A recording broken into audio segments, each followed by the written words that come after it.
Ba maman bunda 21. Ba robe na biso bunda 21 et comme presque na suka. Nazo la kisabino ba modèle oyo etikali. Tozo tekango $15. Voilà, na li papa o na lati pe tozo tekango $15. Ensemble on a lati tozo tekango $30. Voilà. Ba robe na biso etikali boye. Ba couleur ya kitoko ba foulard eza ya minene. Ba tu ba sombi yango ba ko témoigner pour la qualité ya robe. Ba couleur etikali yangoyo. Voilà. Deuxième couleur. Vert OP kitoko eza disponible $15.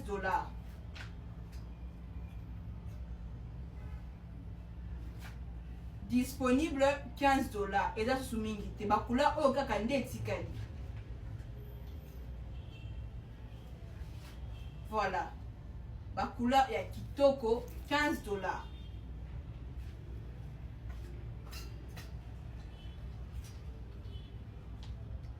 Voilà, $15.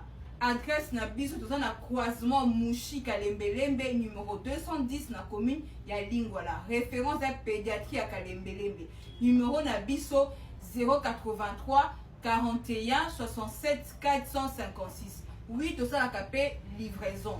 Voilà. En tout cas, merci de ma maman pour la commande. Maintenant aussi, vous avez un peu patiente. Si vous avez une livraison, il faut la peine à moi patience. Sinon, merci beaucoup. Barob etikali yango li na tout représenter bino. $15. Voilà. Merci. Peuple congolais, bonjour ou alors bonsoir. Je vais vous laisser suivre la vidéo d'une dame qui est en train de faire le buzz aujourd'hui sur la toile.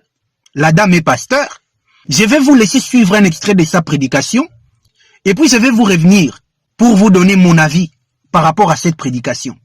Mais avant... Les étrangers ne peuvent pas diriger ce pays. Ça ne peut pas arriver. Un étranger qui dirige un pays, c'est le signe de la malédiction. Dieu vous a lâché. Je préfère, je vais te choquer et même te scandaliser. Je préfère un Congolais qui dirige le pays, qui soit incompétent, totalement incompétent, qu'un étranger intelligent à la tête du pays. Les Congolais qui sont intelligents ont donné un amen. Vaut mieux un Congolais très incompétent à la tête du pays qu'un intelligent étranger. Pays qu'un étranger compétent. Alors là, commençons d'abord par définir les termes incompétence et le terme compétence. De manière simple, un incompétent, c'est quelqu'un qui n'a aucune capacité pour occuper une fonction.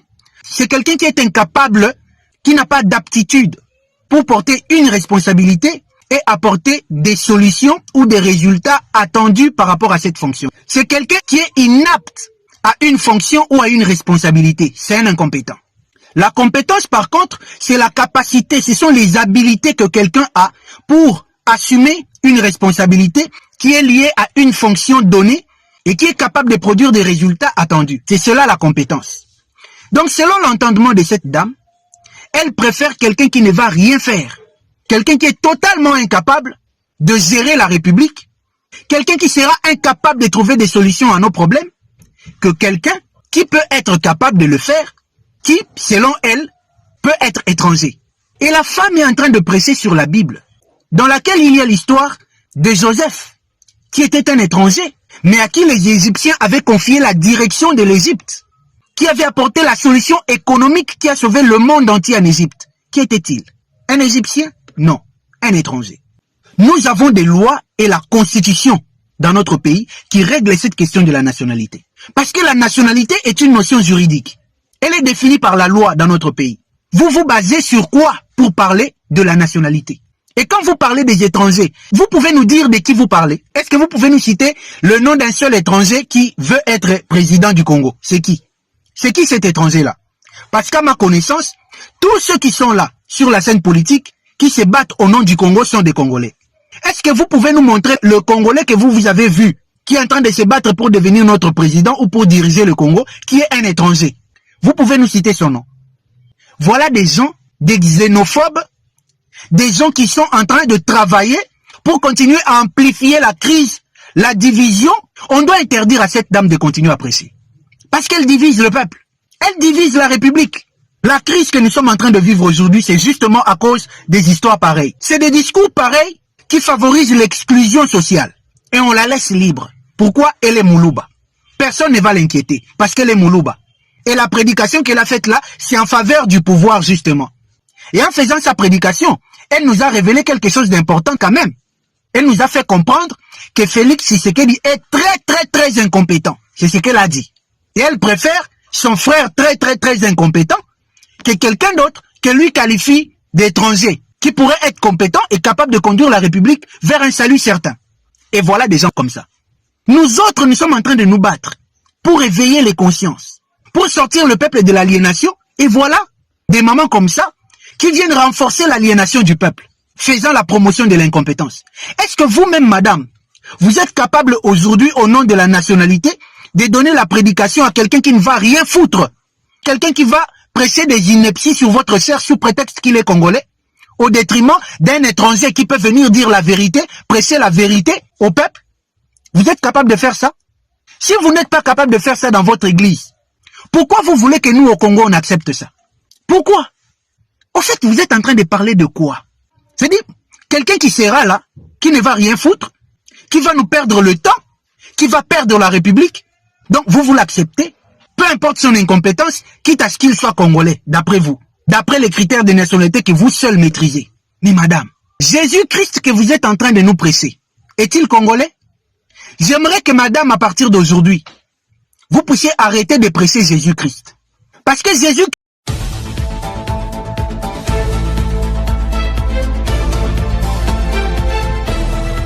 Chers membres du débat national, bonjour chers compatriotes congolais, c'est Ricky Mongbondo depuis Cape Town. Donc voilà, naye na sujet oyo ekozala objet débat na biso lelo lundi 19 janvier 2026. En tout cas, débat na biso ekozala parler par rapport na vidéo obouti kolanda na analyse oyo ndeko na biso asali par rapport na ba propos oyo pasteur Joël Kabasele Athéna qui je crois vous avez suivi. Comment est-ce que le pasteur Kabasele a lobby que non yé a préféré même un président qui est incompétent mais qui est congolais, azala na tête ya mboka na biso, et même si quelqu'un d'autre azala qui est étranger azali compétent, ya kolingate ke azala président na kati ya mboka na biso. Je crois que vous avez suivi analyse ya ndeko na biso, puisque tout de même la question lobby, est-ce que les gens qui compètent pour na pouvoir na kati ya RDC, est-ce que bazara ba congolais ou bien bazara ba étranger? Pourquoi est-ce que elle est en train de dire ça? Je crois aussi notre frère na ba analyse à lobby lo mo ezali très important, d'autant plus que pasteur Joël Kabasele Azali chrétien a lobby que non, la Bible nous donne même la leçon et belé à vie au biso to landaretan qui ba chrétien. Après si exemple à Joseph qui était israélite, un juif mais qui en prison. Puisque Zaki na maël, Zaki na intelligence, les rois égyptiens, les pharaons, après ça qui est confiance, comme ça qui est gouverneur général pour apporter des solutions. Et puis évidemment, Joseph dans la Bible avait apporté des solutions. Je crois que c'est ils allaient loko eux même na ba étude économique, na ba exemple belé batu ba utilisa kayango. Et puis dans le monde moderne, nous avons des experts, des ingénieurs, des médecins, batu eux ba inventara ba bilo ba saka mambibele ba benga ba même na mboka misusu baza combat travailler comme ba consultant pour apporter des solutions dans le problème au Bazali qu'on vivre. Parce que aussi nous devons savoir que les compétences s'achètent. C'est-à-dire quand vous êtes intelligent, quand vous avez une expertise, tu peux aller travailler n'importe où, du moins que vous apporter la solution. Et surtout, on dit aussi que les gens qui sont intelligents, manifestations intelligence, ils ont apporter la solution réelle dans la société aux alliés qu'on vivre. Maintenant, vous, étant que Congolais, vous étant que analyste de la vie politique en RDC, quand vous êtes en train de voir un pasteur Oyo Azali célèbre les Karanaba réseaux sociaux est en train de tenir des propos comme ça, comment est-ce que vous êtes en train de trouver ça? Est-ce que vos propos nae ezali politiquement motivé? Est-ce que vos propos nae ezali religieusement motivé? Est-ce elle est en train de beaucoup réfléchir? Ou makambo azali koloba ezali na sensité? Est-ce que Nzambe nenge azalaka na le Dieu est-il tout simplement congolais? Le Dieu est-il tout simplement africain? africain ou bien Nzambe amonaka makambu de manière universelle? Est-ce que quand vous êtes chrétien, vous devez fermer la porte na bato bakoki ko apporter les bino ba solution fut-il qu'il y a le même président de la République ou bien na ba métier misous? Deviens-nous tout simplement nous fier na Congolais ou bien deviens-nous tout simplement nous fier na bato bazaba proche na biso batu ya famille? Est-ce que mutu oyo azali mwana mboka ou bien mutu azali ndeko nao ne peut-il pas te trahir? Est-ce que dans la vie ndenge to vivaka batu misusu ba yeda batu ba mema bango ba saba makama malamu ezalaka batu ya famille ou bien batu bazaka ka mboka moko ou bien mutu musupa ko ikozala étranger azana mutema malamu asali oyo elekime mutu ya mboka? Est-ce que ndenge ozali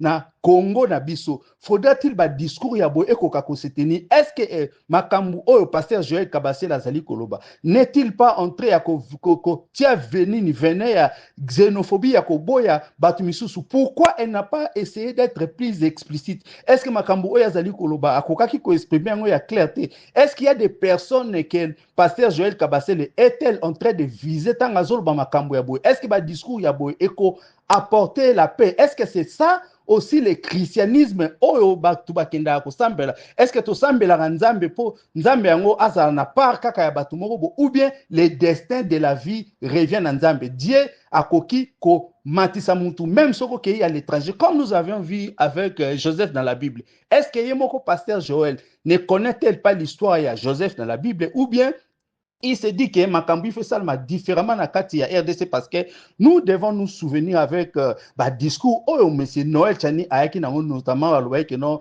dirigeant ya haute sphère ya mboka il faut bazala ba congolais de père et de mère et puis tout monique discours on a d'une certaine façon bazali sous ko appliquer ya ngote parce que déjà il faut se dire ministre actuel autozana une affaire étrangère quand on la regarde on sent que c'est une métisse donc azali congolais il y a 100% mais elle est là et le débat n'est plus en train de se faire. Est-ce que il pratique ça ou bien il y a des têtes qui sont en train juste de viser et puis bazali commis ces personnes pour plaire à une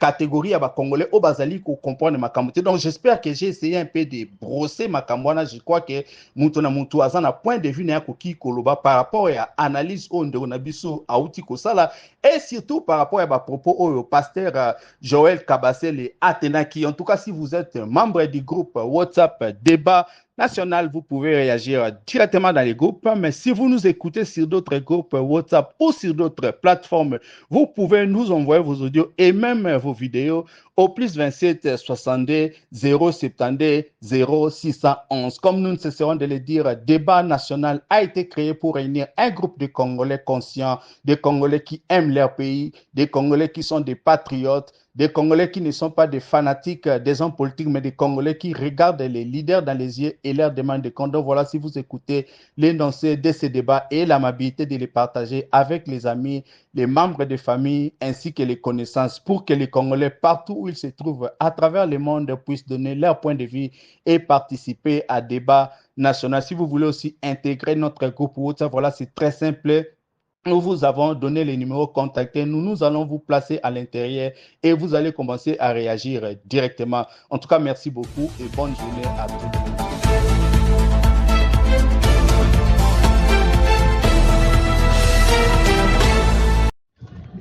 Bonjour, cher débat national. Bonjour, monsieur Ricky Mongondo. J'espère que vous allez bien. Merci pour le sujet d'aujourd'hui qui est basé sur la prédication de Maman Kabasele. Dans sa prédication, elle a dit qu'elle préfère qu'il y ait un président incompétent qui dirige un pays mais qui est de la nationalité congolaise que d'avoir un président compétent à la tête du pays mais qui est étranger. Je pourrais dire que maman la pasteur a tort par rapport à sa prédication. Pour moi, je ne sais pas quel est le fondement de sa prédication. Sur quelle base elle s'est appuyée pour prêcher ce genre de message. Je ne sais pas quelle était la mission ou le but ou l'objectif de son message. Parce qu'il est inconcevable de préférer quelqu'un qui ne s'y connaît pas que d'avoir quelqu'un qui s'y connaît en la matière. Je pense que je ne sais pas quelle est la révélation qu'elle a eue, qu'elle a plutôt par rapport à l'histoire de Joseph, l'histoire de Daniel à Babylone, Joseph en Égypte. Même Moïse lui-même, c'était un prince égyptien, mais il n'était pas égyptien, c'était un hébreu. Moïse était un bon prince, il a mieux dirigé l'Égypte quand il était encore prince en Égypte. Il était aimé du roi.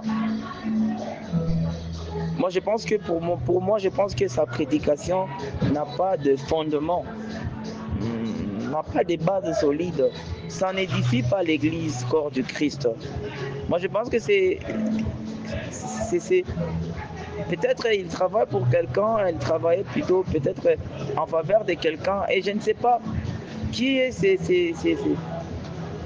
quelqu'un ou cette personnalité qui est étrangère, qui cherche à devenir président de la République. Pour moi, je pense qu'il n'y a pas des étrangers qui cherchent à être des présidents. Barack Obama, prenons un exemple typique, Barack Obama, c'était pas un Américain. Il est de nationalité kenyane. Il n'est pas originaire d'Amérique, mais il a bien dirigé l'Amérique quand il fut président. Pourquoi pas, par exemple, ici au Congo, que nous ayons un président étranger, mais qui dirige bien le pays, comme le cas de Joseph en Égypte. Pour moi, je pense que la maman Kabasele. Bonsoir le débat. Bonsoir Ndekoriki depuis Cape Town. Ndekoriki, merci mingi pour le débat à lelo. Par rapport à Mama Pasteur, soit disant Mama Pasteur. Ndekoriki, Mama Pasteur aza moto ya IDPS. Aza moto ya IDPS. A confirmé penza que M. Chilombo aza incompétent. Ou aza na kati ya moto ya mboka na biso. A confirmé yango penza. Eloko abosanaki ate ya na kati ya église alingaki alobaki ye aza kasaye akosoutenir ndeko na ye kasaye. Wana toloba yango noir sur blanc. Alors amemeli yango na ndenge moko boye ya kuzo. Alors vérité yango wana ye azotia po na ndeko na ye ya ekolo eza kobomba te. Alors makambo koloba o étranger boye na boye mingi moto abimisaka mutu oyo aderanjaka parti ya DPS azala nde Moïse Katumbi Chapwe.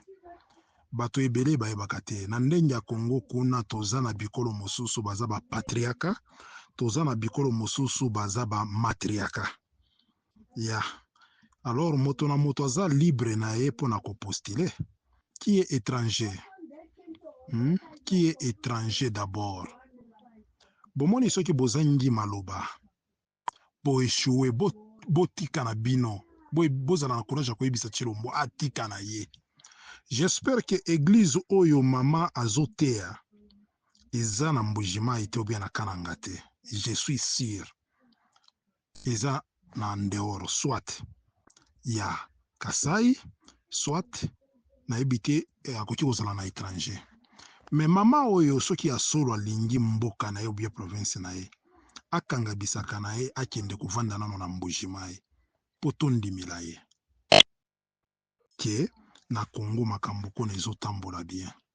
Soki ya solo ye aza na amour ya ndeko na ye akende kovanda nano na mbujima ye tondimela ye.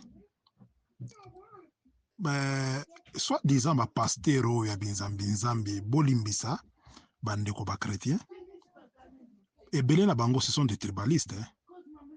Bango baza wana pona kosalela Chilombo ba propagande moko ya makasi eza kobomba te. Ya okomona soki moto moko boye ameki kotelema boye okomona bango batelemeli mbala moko awa vomi tozala na congolais soki de père et de mère makambo ya de père et de mère awa ya tiani soki tiani esila nango bomoni barythme oyo idps bolingi bomemela mboka wana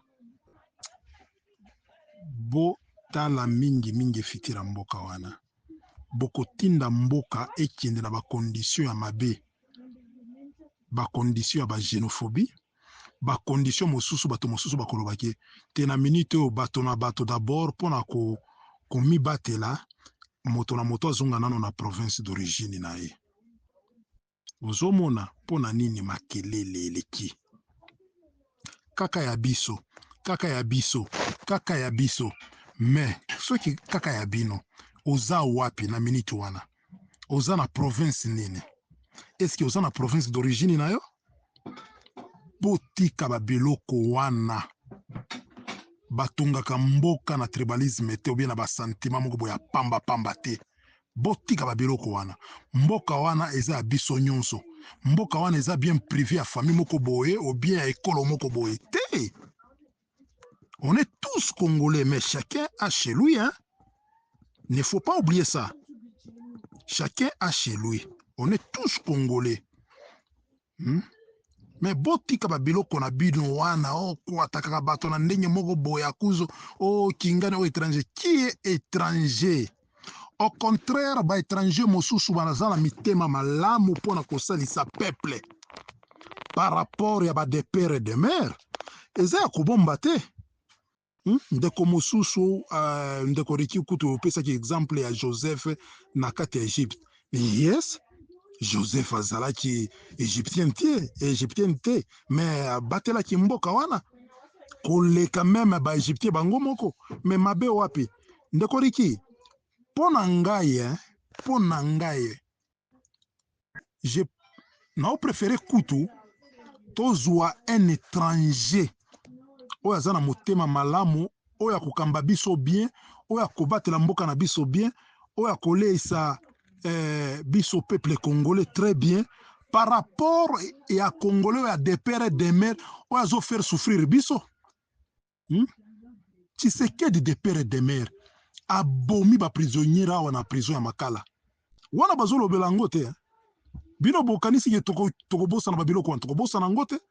Abomaki bawazalindo na Goma ye de père et de mère abomi bakongomani pona nini ndeko na biso ne na biso oyo vie nani o baboma ye baki kotika na mutuka vie na biso batetela wana Chéribin Okende barwande nde bato babomaki batika ko distraire bato na bozo bana bino wana moto nini d'abord apesaki permission na mama wana aleka na kati ya église liboso ya bato abanda koteya moto nini apesaki permission wana ozoteya makambo ya Jésus est-ce que Jésus azalaki mwana mwasi ye bandeko koleka liboso ya bato po ate botika babiloko wana bokomema biso na bamilie mosusu tokoki koloba ba n'importe quoi bosukisa bato mitema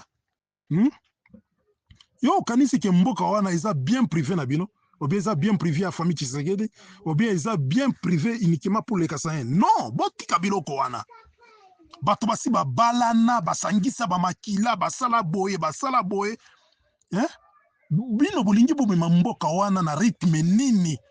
Pour être congolais il faut être Kassaïen, pour être congolais il faut ozala moto ya parti politique ya IDPS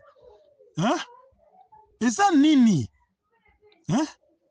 eza nini d'abord mama soki Joël Kabasele soki Kabasele zala na courage kende ovanda na chilenge to betela bino maboko kende ovanda na chilenge penza osala ba video ya bien pona ni ozo ya kende kovanda na chilenge soki mupompa kuna bozo sala ba makelele partout bomoni vaut mieux kozala na incompétent na mutu ya mboka mais azala congolais par rapport ya kovanda qui est étranger na mboka wana yo moko zoloba congolais ou bien ba étranger okoki kotangela ngai même ata 5 ou bien 6 bikolo oyo yebi ya mboka wana parmi ya 450 tribus tozana nango kuna botika bozoba. Botika bozoba. Soki ozangi maloba kote ya bato na église, soki ozangi maloba wana, kendo lambela mobali na yo. Olia koyela biso ba débat moko boya pamba matea moko boya pamba na ba réseaux sociaux. C'est comme si les gens batu moko bango bayebaka nationalité ya batu. Bango ne bapesa batu ba origine, bango ne bayebi ko pesa batu parce que soki oza Kasai te, donc oza na droit Congo te. Donc pour parler du Congo, il faut premièrement d'abord être Kasai, être membre de l'île de presse. Là automatiquement, oza na droit nationalité, oza congolais de père et de mère. Papa, vous prenez même la parole de Dieu qui stipule ainsi dans 1 Corinthiens 14, 33. La Bible est claire. La Bible est zoloba. Les zolos de la pona ministère pastoral que ils ont réservé pas moi cité. Donc, moi ça coûte jamais côté les mains pour prêcher devant le saint. Maintenant, moi si wana oya lubaka wana. Avec quel pouvoir? Est-ce qu'il ne lit pas ces versets-là? Hein? Et qu'il a donné le pouvoir de parler et de prêcher devant le saint? Point d'interrogation. Papa Ricky, si vous regardez bien, même Joseph Kabila, et les hommes de Dieu, ils sont dans ces bêtises-là tribales. Les hommes de Dieu, soi-disant, ils ne sont pas les hommes de Dieu. Les hommes de leur vente, de leur tribu, de leurs sentiments. Les hommes de leur tribu, de leurs sentiments, de leur vente. Et vous écoutez parler toujours. Et ils ont des preuves. Parce que un dossier en matière pénale qui demande le preuve. Mais si vous regardez ces gens-là,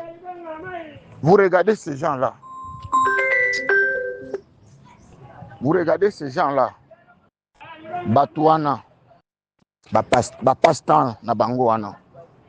Et lorsque Mouzé, Moutounde Ayebaka, origine à Bananaye, Moutounde Ayebaka, origine à Bananaye, Mouzé Nabomo Inaye, il a reconnu par exemple, Joseph, comme Bango va faire sa référence, il a reconnu que non, c'est son fils biologique. Il témoignait partout. La suite de Kisangani, on l'a parlé, les journalistes belges, il a défendu son fils. Et elle l'appelait mon fils. Les noms là de Joseph Kabila. On connaissait lorsque papa Azana Bomoui. Même les jours Babeta qui papa Massas, on a entendu que non, son fils Joseph Kabila. Maintenant, aujourd'hui, il n'est pas le fils, il devient le fils des autres. Aujourd'hui, même ses enfants, au Baza Yete, Baza Elite Leng. Au moins, quand ils ont acharnement moko, Yabatu moko kak. Donc, c'est comme si Bango, les Baza ba vrai, et Koloana, Yango déjà vrai. Les autres, ils ne sont pas vrais, ils sont étrangers. Baza Bayaka, Baza Banduki. Tous ces mâles au Congo, ils ont habikolo mususu Bango te. Mais si vous regardez au fond, Bango ne Baza ba plus mauvais dans ce pays. Nous avons 450 tribus et dialectes. Sur 450 tribus et dialectes, Bango ne Baza ba meilleur. Bamsou ne Baza ba meilleur. Mais ce qu'on tali bien, ba oyo nyonso batikali Baza ini. Même eux-mêmes, papa, je vous dis par rapport à Bango, même elles-mêmes, ici à Kinshasa, si vous allez dans l'État, Okoyo Kakaka, infraction à détournement, Bango, escroquerie, Bango, orgueil, Bango, Nyoso Amabe, Ezaka, Bango. Oh, pourquoi Batubalingaka, Bango? Comment les gens peuvent vous aimer avec de mauvais comportements? Moutounina Lingaka, Moutoumousou, Swabandako. Matele akaye mutu mususu abanda ko sale mabe abi non comme baza ba roi banzambe to betela ka bango maboko. Vous regardez tous les faux pasteurs ba église aminene eza bango. Mais si vous regardez au fond de ces églises là, le pasteur des faux pasteurs, c'est toujours eux. Oh basi ba détourner doctrine nzambe bazu ba doctrine na bango ba placer ango liboso. Baza lisu comme nzambe alobaki malheur na Matthieu 23 nzambe azoloba. Malheur à vous, qu'il be pharisiens hypocrites, car vous faites payer la dîme de la mendicité, vous laissez ce qui est important. Pour eux, ce qui est plus important, diviser les familles avec la sorcellerie, le mensonge, prophétie à l'Ukuta, et bakozwa basi ya bato. Donc non. Bonjour, Vraiment bonjour. avec ces gens ici. En tout cas, en ce qui concerne la nationalité, c'est une notion un peu là reculée. C'est une notion de faible d'esprit. Aujourd'hui, la RDC, bon, nous parlons de la RDC. Nous avons besoin d'un Algérien, même un Sud-Africain vient nous diriger, mais au moins qu'il construise les pays pour l'avenir de nos enfants. Les deux pères et des mères ont montré leurs limites. Parce qu'il est des pères et des mères, peut voler comme il veut. On ne peut pas l'inquiéter parce qu'il est des pères et des mères. Comme vous avez soulevé le cas de la Belgique, le premier ministre d'abord, le premier ministre, c'était un Italien. Nous sommes au Canada. Le premier ministre était un Français, d'origine française. Donc, ce n'est pas seulement le problème de la nationalité. D'ailleurs, comme nous, quand on parle de nationalité, il s'agit de Kabila et de Moïse. Nous, les Katangais. Si on dit que Moïse et Kabila ne sont pas des Congolais, nous disons que ce sont des Katangais. Ce sont des Katangais tout court. Ce sont des Katangais. Vous pouvez nous refuser, nous les Katangais. Demain, vous allez refuser ceux de Tikiv. Le lendemain, vous allez refuser ceux de la province orientale. Plus vous allez refuser ceux du Bas-Congo. Bon, du Bas-Congo, ça va parce que là-bas, oui, peut-être. Parce que là, il y a le fleuve. Mais toutes les provinces aux extrémités du pays partagent toujours les cultures avec d'autres pays. Ces gens-là, vous allez toujours dire qu'ils ne sont pas des Congolais. Alors, si vous dites qu'ils ne sont pas que des Congolais, tant pis. Mais au moins, nous sommes des Katangais. Aujourd'hui, la notion de la nationalité, c'est une notion dépassée.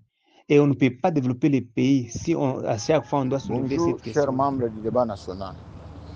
Bonjour, M. Ricky Mongondo. Vraiment, nous avons d'abord un fond. Pour vous dire que la question de la nationalité, pour moi, ce n'est pas un débat. Pour moi, ce n'est pas un débat. Le débat, c'est l'incompétence. C'est ça. Aujourd'hui, Barack Obama, Azalaki congolais, il y a 100%. Mais lorsqu'il a servi les États-Unis d'Amérique, et jusqu'à présent, il est parmi le meilleur président américain. Prenez Sarkozy, même si Azana Boloko, mais c'est parmi le président Oyo a protégé qui va intérêt à France, Sarkozy. Maintenant, ce qui total bien, en Belgique, la principauté belge, si vous regardez, bao nyonso bazo gérer Belgique barwa baza ba congolais te et baza ba belge te bazo ki bango hier pour na koya ko diriger bango. Kagame au Rwanda, nous tous nous connaissons l'origine de tous. Au Rwanda, il y avait seulement deux tribus, les Tois et les Hutus. Banilotiki bautaki côté à Isika bautaki baye. Même les Museveni là, si nous voulons suivre son origine, il n'est pas ougandais. Les Benyankole, ce sont tous Sokotali ba Benyankole, baza banilotiki. Tebe Isika bautaki na Éthiopie ba Érythrée ba Addis Abeba. Ils ont descendance à il y a des juifs en Afrique, au Babengaka, Nini Faraj. Donc, mariage entre roi Salomon et reine de Saba. Maintenant, question de nationalité, on a un peu complexe. Batoba Lobakango, Namona Kaka, ils ont faux débat. Faux débat dans quel sens? Nous avons besoin d'un homme compétent, un homme honnête et un homme qui peut diriger le tout. Maintenant, le cas au Congo, si tu n'es pas Moulouba, aux gens à pouvoir, tu n'es pas congolais. Pour être congolais, ce que aux gens à politique, il faut être premièrement d'abord Moulouba, Kassayen. Donc, c'est ça le problème. Parce que si tu n'es pas de là, aux gens Ndouk, aux gens Mouibi, aux gens Moutema Mabé, aux gens toutes les qualifications et qu'on tombe sur toi. C'est ça, c'est ce que nous sommes en train de vécu au Congo. Bonjour, monsieur Ricky, bonjour. bapase wana baza bamiyibi bazoloka nde mbongo. Eske moto azoloka pe? Et même la Bible le dit clairement que rendez à César ce qui est César, à Dieu ce qui est à Dieu. Mais pourquoi les pasteurs congolais s'intéressent toujours aux politiques? Hein? Ils ont ça la sonne vraiment. Pasteur mibi baluka nzela parce que ebele baza Rosicrucien baza bon bazotambola te na makambo ya nzambe malamu, bazoloka nde mbongo batika politique opoliticien. Ndeko Riki makama politique ya Congo naki pasteur ndenge ekoti na politique place pe tozokufa se kokufa. Pasteur wana mama na kote ya bongo te bon sentiment animé ye toyebi te tribaliste ou pas wana na netali mais biteya teya o na bandeko na biso bapasteur bakoma nango mboka ngo tozobunda eza motu moko te eza na biso nyonso soki ebebi biso nyonso tozomona pasi so ebongi biso nyonso tokosepela me mama ndenge milobeli wana ata alaisi caractère na ye une chose on se demande soki tolobeli impayement tolobeli mauvaise vie ezalaka catégorie moko pamba te eza tribu moko te eza na mauvaise vie na difficulté oyo toyaka kobimela c'est tous les tribus qui vivent l'étendue là maintenant okomaka particulièrement comme si eza bandeko mosusu baza na vie particulier yango esala mpasi tonyokama biso nyonso ce n'est pas moto moko anyokama question kozala légal kolobela likambo ndenge eza c'est fini. Merci. ndeko na biso oyo azoloba ye aza kasaye te aza katange ya manono kongolo c'est faux bango bakomi kobo meme na bamapango okomona kaka otuni na lupango yo naza moswahili naza mokongo après excitant vous allez découvrir que non ezaka bato wana papa. Nous, le problème, c'est quoi? Kabila n'est plus encore au pouvoir. Kabila est déjà parti. Kabila rwandais, Kabila burundais, Kabila... Parce qu'ils donnent toujours deux nationalités. Ils donnent toujours deux nationalités. Ils donnent seulement une seule nationalité. Ils donnent seulement deux nationalités.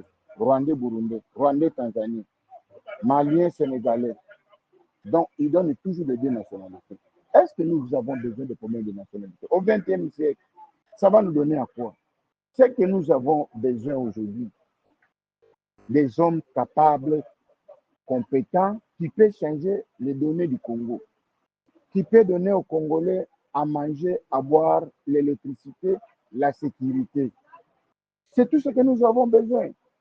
Aujourd'hui à Kinshasa, l'insécurité totale, papa, partout dans toutes les communes. Je ne sais pas lui, il est où, dans quelle province du Congo. La tuerie, Bazalendo wana papa nangai. Nanga Rwandais, Bissima Rwandais, Nani Ngoma Rwandais, tout le monde est Rwandais là-bas, M23. Bango Bazali Société. Batiki Ouvri. Bango Bazala Kikuna. Qui population, nous avons des frères là-bas. Baladi Tokomi Kolala Pungyo Kokata Totote. À Goma aussi. Okoka Totote. Bukavu même. Nous avons besoin que les gens qui vont apporter la paix aux Congolais. C'est tout ce que nous avons besoin.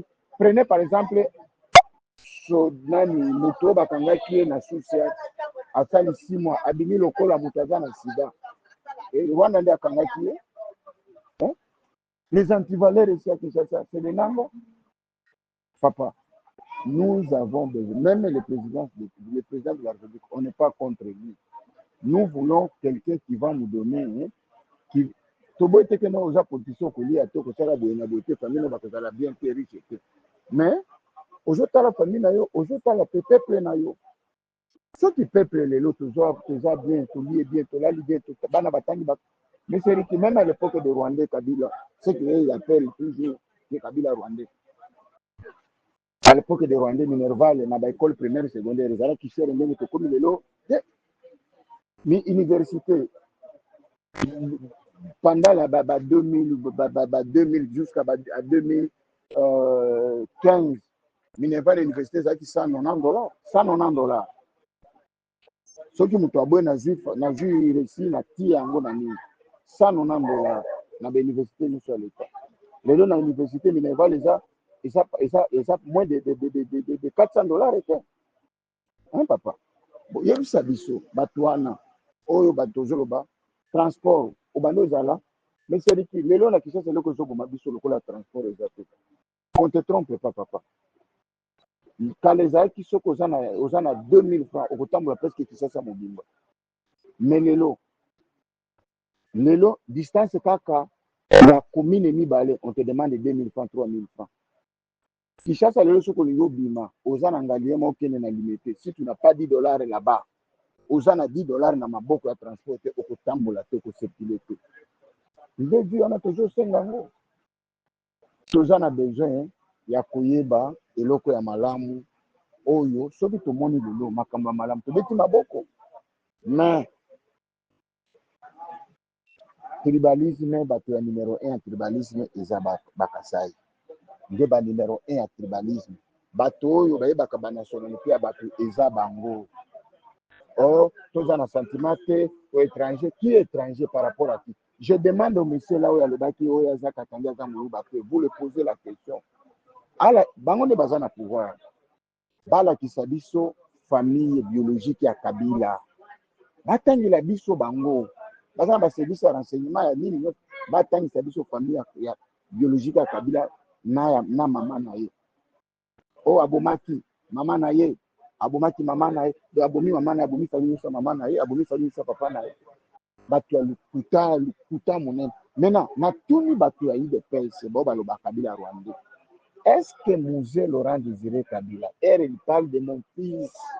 Le fils là, Azalaki, Nani, Ibrahim. Parce que si vous suivez Ibrahim n'a pas vécu avec Mosé. Mosé, Chokolandi, Oluki va donner à Ibrahim Yakala. Alobi, papa na maman na ya memaki papa na ya zaki na 7 ans amona kana papa ne mbala moko. Donc papa na ebité Etienne Kabila, Etienne abotami na Kinshasa, plus âgé que Joseph. Papa na Azalaki président de la République. Mais papa na ya asa président de la République. Maison civile. Maman na memaki papa na été amemaki papa na été azeli kaka papa akufi nda bimisi ko na ba réseau. Pourquoi que non? Même si aux zoba mwana muke ko comprendre ba joana te. Aujourd'hui, on vous pose la question. Qu'on nous dise la vérité. Qui est le père de Joseph Kabila? Bala qui s'habille sur ma frère. Bon, bino bozakaka, au moins il a fait des PC. Moussana bango ezaka lukuta. Toyebi ekolo ya numéro 1 ya lukuta lokola batoyi de PC. Ezalaka te na Congo. Ekolo ya lukuta. Bango information na bango nyonso kaka banda kaka. Bazo information balambi yango. Batu nyonso bandima lukuta na bango. Batu nyonso bandima lukuta na bango. Tozabana mikia ko banda ko zala manipuler na binote. C'est comme si le Congo est kaka batu moko kaka, malale ba muki basa batu de n'importe quoi. On vous demande ceci. Lorsque Mosé alobaki abano loba, abano benga mwana na ngai, na bomoni parce que le lobi no bengi kombo ya Kanande, Kazimbira, nini. On vous pose la question. Ere Mosé azaki na bomoni, Kabila babano benga kombo.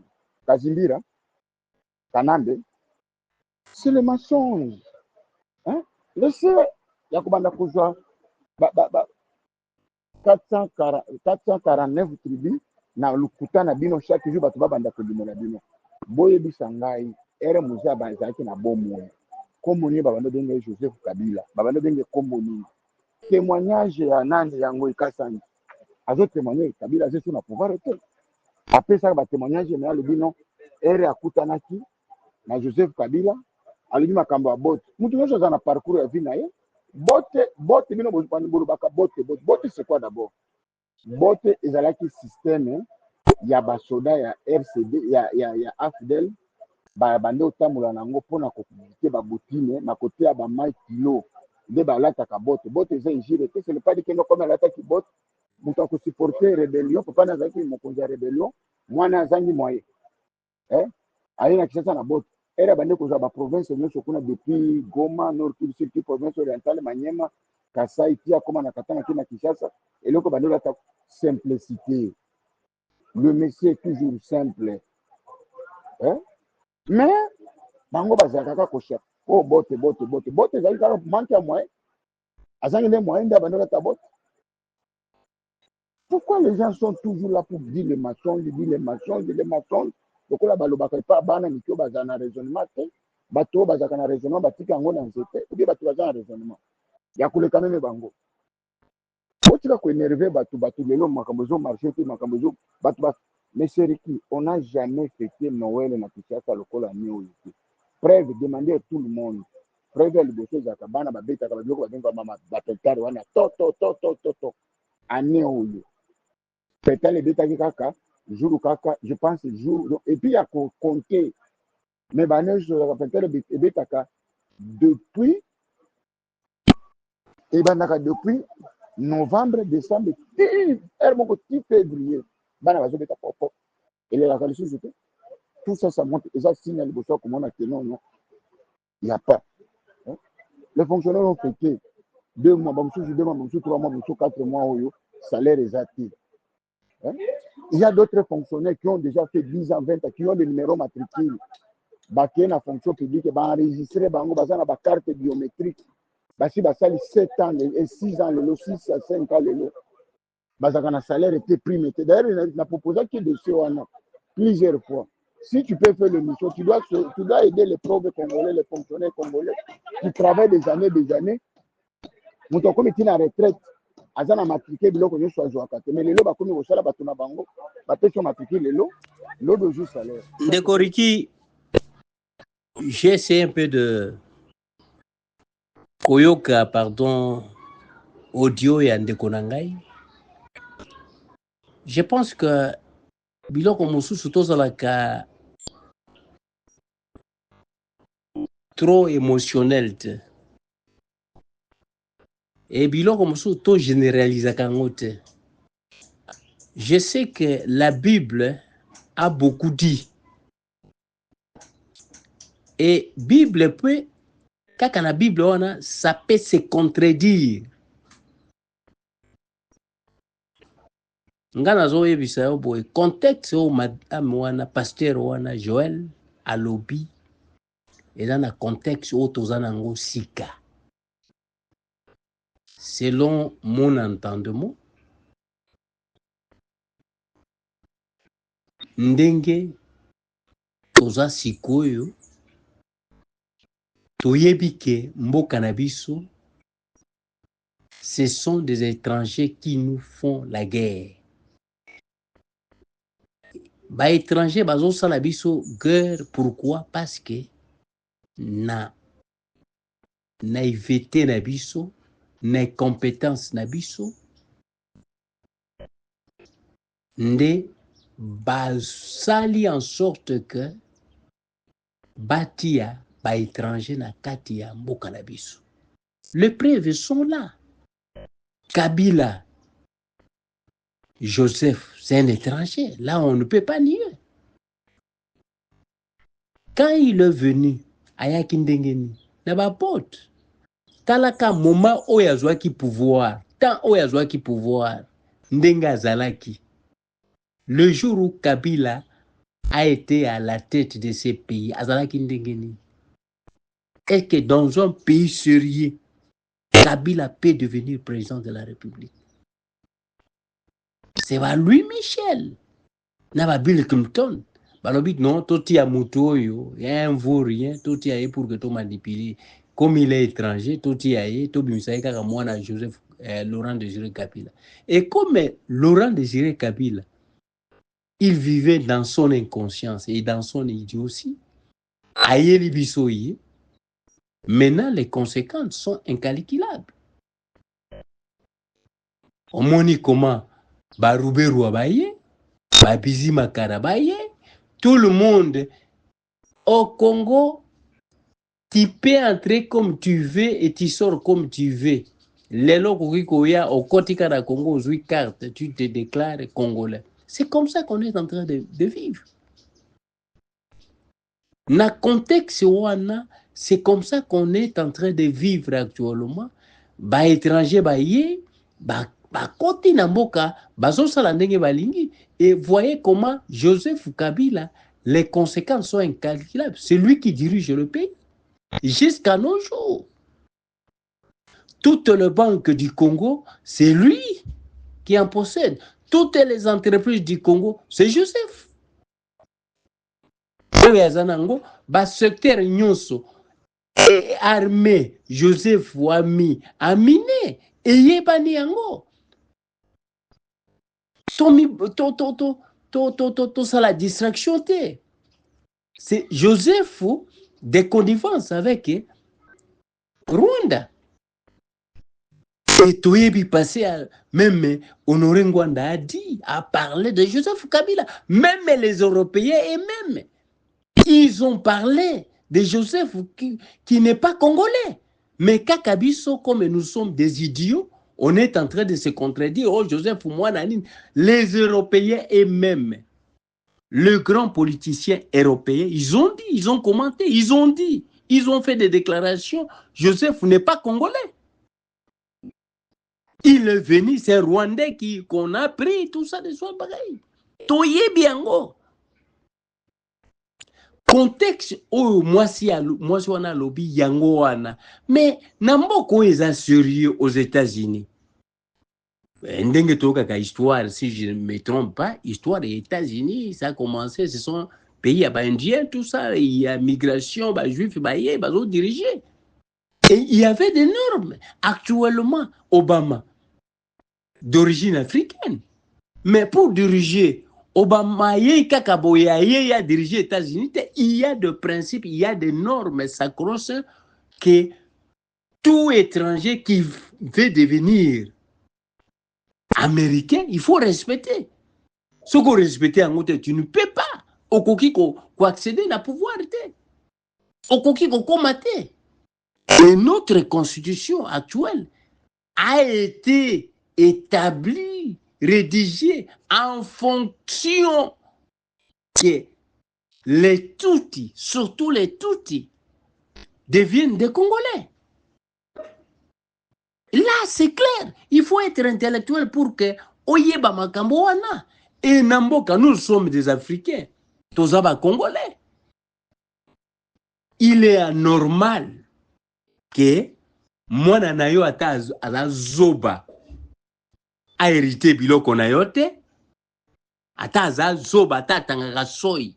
Un étranger vienne pour que aya ko hérité biloko ya mwana na yo tikela ye. Même moi, on a tangaka soy. Au moins, baby, ça biloko à papa na ye. Que mutu mususu aya. Aya kozwango. Azolo bana contexte wana. Que même moi, on a tangaka soy. Biloko na yo, tikela ye, banda kona yo. Ezala bande kono ya basi. Bakoki kozwango te. Peut-être bakoki kojelie yango. Na moment où comme azana inconscience. Mais biloko ya mwana na yo. Mais ça a été qu'un étranger arrive pour gérer le pays et puis à piller le pays. Non. Bilo qu'on a eu, nengo yo zaline de koriki, quel que soit les cas, bilo qu'on a eu, ezaya banana yo. Même ceux qui ezane, même banana yo bazoba, bakoti kana bilo qu'on a. C'est comme ça. Ndenge pays ezali. Il faut protéger votre maison. Tu ne peux pas voir un intrus ailleurs. Même dans la Bible, il y a aussi des contradictions. Il faut comprendre. Joseph, c'est un cas peut-être, Ezali, mais est-ce que Batunyo so baza censé se conformer à la Bible? Ce qu'on peut si ou bien bouddhiste.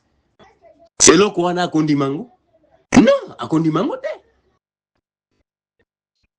oui, Joseph, vous savez, on peut ces exemples, Joseph, ou bien japonais, on peut ces illustrations, il y a Joseph. Donc, on doit être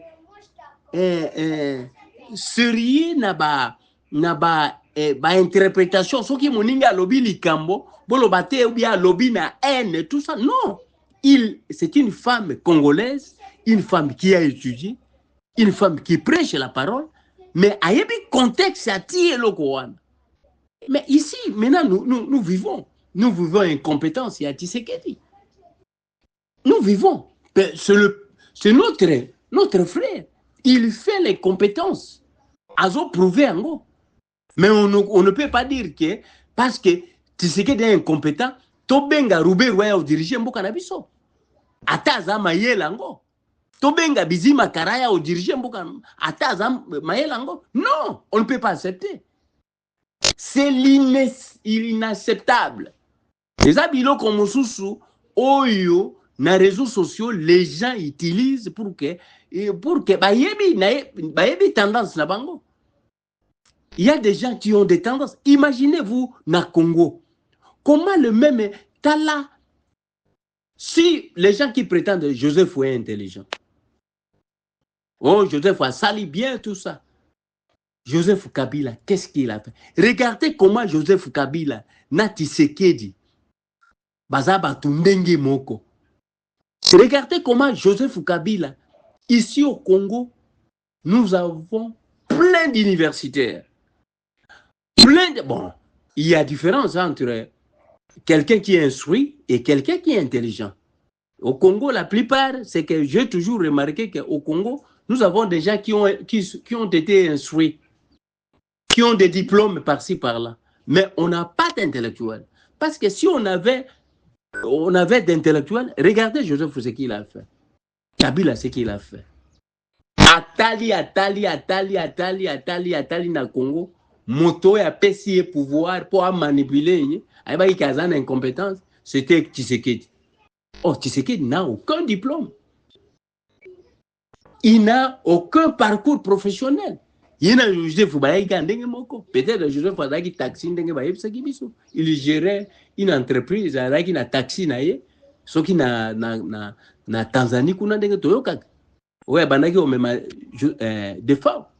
Mais Tshisekedi n'a rien fait dans sa vie. Bon, comment même natala quand même banemi bazama yelete. Banemi bazama yelete. Comment Joseph faut atala batunyo soya opesa pouvoir kaka Tshisekedi. Oh, il y avait des ennemis. Il y avait de Beminaku, il y avait Naoka même bateau, même Obeminaku, Anana bateau, Nyoso Badaki, entourage à Kabila. Bakoki Olobate Kabila là-dessus. Comment Kabila paie Chouanaya Kosala Kaka, après ça Tshisekedi est incompétent. C'est que, a fini ba Congolais, Alinga Kikaka a continué à gérer Mboka, il y a Rwandais. Dieu merci. Bon, cette incompétence-là, Tshisekedi, bon, mais d'ailleurs, parfois, Nandimakate, Tshisekedi, il s'est séparé avec Kabila.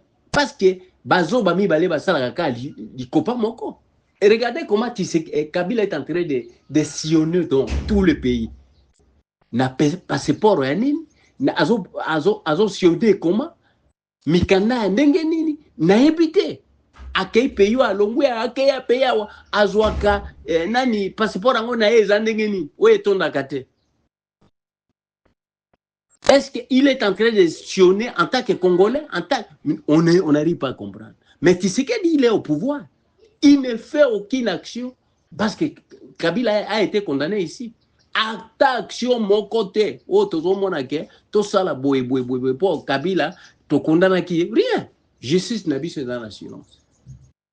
C'est-à-dire, c'est que l'autre a dit, bon, condamné était. Et la femme a bien interprété dans le contexte autosanango. Yabitumba, les Kagame sont en train de faire. Il y a une infiltration dans tous les secteurs. L'armée, n'en parlons même pas, dans le service à sécurité, tout ça les soit prêt. C'est ça ce que la femme est en train de dire. Malgré ezanda konabiso Congo ezanda tinda konabiso ba papa batike libiso ata biso moko toza bazuba autant to diriger que étranger ya ko diriger biso. C'est ça le problème. En Amérique, batia ba principe, ba garde-fou. Mais biso Congo, tozan na garde-fou. Les lois ne sont pas respectées. Tala sikoyo na Congo, okoki koya. Depuis Tshisekedi a na pouvoir. Il est de connivence avec Kabila, avec Kagame, parce que depuis à côté na pouvoir, na carte pour citoyens exacts. Tout ça la carte d'électeur. Carte d'électeur actuellement, ce qu'on a en cyber, ça il y a carte aujourd'hui. Mboka ngoya fonctionne quand même. Voilà, ndekonanga wana à s'apprendre souvent à tirer parce que naebi ke bato wana bazaka pour Kabila. Mais bien ba été ce qui conséquences autour nango eza Kabila. Parce que liboso Kabila bandaki olobake azaka na 15 personnes. Aolu azana 15 personnes étaient. Donc parmi les 15 personnes azaki nangote nde ayaki kopesa Tshisekedi de pouvoir. Quand les gens pensent à Kabila, namonaka les Congolais ne sont pas intelligents. Voilà où yangai contribution yango. Sans prendre au pasteur, ils en attirent à mon côté. Il y a lobby en un contexte du moment où tous en ont. Et puis il faut y avoir que la Bible, malgré elle prêche la Bible, mais ceux qui on peut se exemple à Joseph, c'est biblique bien sûr, mais ceux qui na pays musu net bato bazo adorer Bouddha. Ba kolingate un japonais bisa ending on bien chinois o bisa que non tous exemple à Joseph ndega qui ko diriger Égypte. Non, koyo kayote. Voilà, c'est ça, c'est que moi je peux vous dire.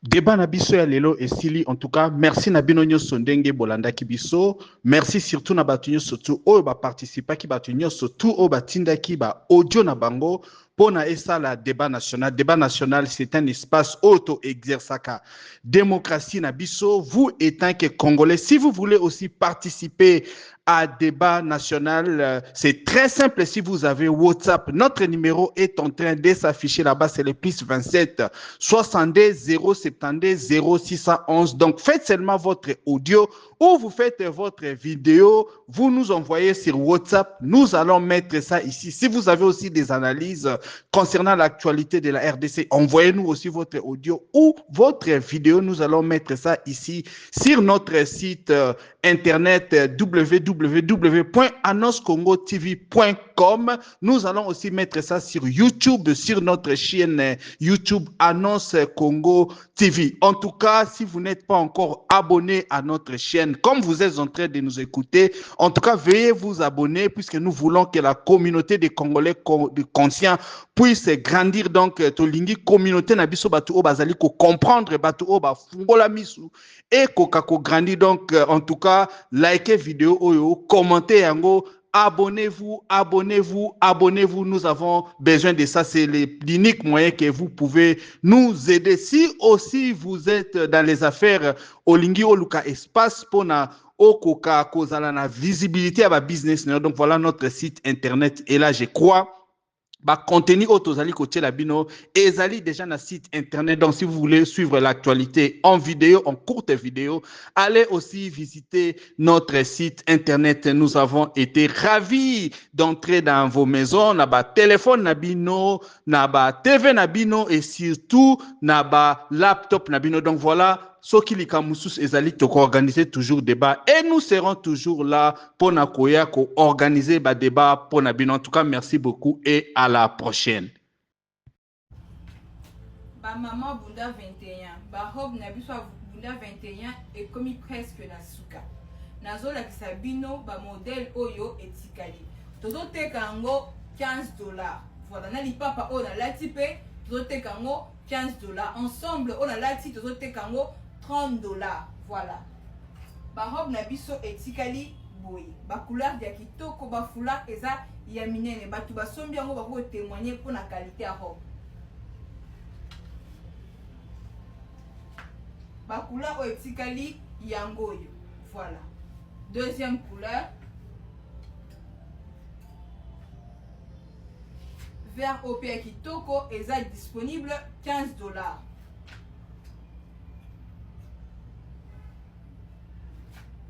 Disponible $15 et là soumingi te ba couleur o kaka nde etikali.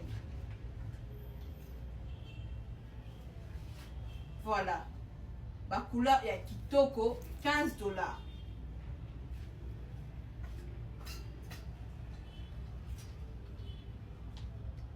Voilà, 15 $. Adresse na biso toza na croisement Mouchi Kalembelembe numéro 210 na commune ya Lingwala. Référence à pédiatrie à Kalembelembe. Numéro na biso 083 41 67 456. Oui, tout ça la capé livraison. Voilà. En tout cas, merci de ma maman pour la commande. Maintenant aussi, vous avez un peu patiente. Si vous avez une livraison, il faut la paix à moi patience. Sinon, merci beaucoup. Barob et Tikali Yango, il a tout représenté. 15 $. Voilà. Merci.